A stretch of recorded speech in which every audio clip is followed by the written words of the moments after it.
Nancy Kalembe nga y'omu ku bavuganya ku kifo ky'obwa pulezidenti olwaleero abadde asuubirwa okubeera mu disitulikiti y'e Hoima ekitasobose. Njagala kusaba abantu b'e Hoima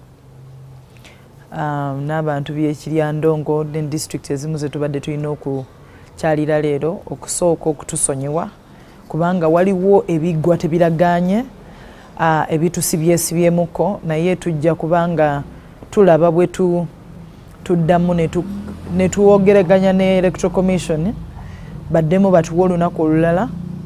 Nancy ategeezezza nga bw'abadde ateekateeka okusisinkana akakiiko k'ebyokulonda olwaleero babeeko ensonga ze bagonjoola z'agamba nti zireeseewo okusoomoozebwa kw'amaanyi mu kampeyini.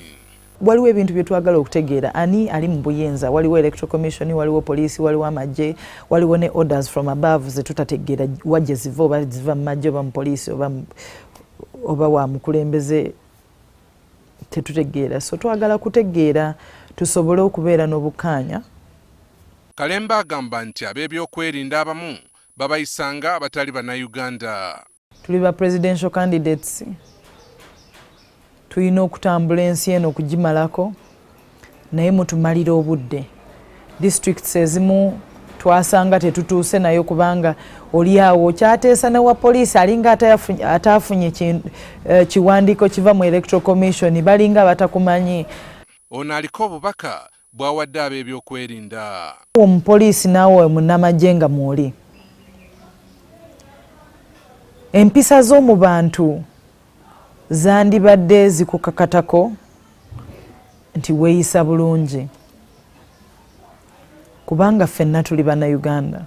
Ku disitulikiti 146 Kalembe akatalagako disitulikiti 42 zokka ekireetawo okwebuuza obanga ebbanga erisigaddeyo limumala. Tunuulira disitulikiti z'olina okutambulamu ekifo kitontono ekigenda otusalamu mpozi be bantu be batugamba okusisinkana. Tulina okusisinkana abantu abatasukka mu 2 ate nga disitulikiti zino ezisigadde wadde ntono zirina abantu bangi nnyo. So tulina okulaba bwe tugenda okutambula tugende nga tulaba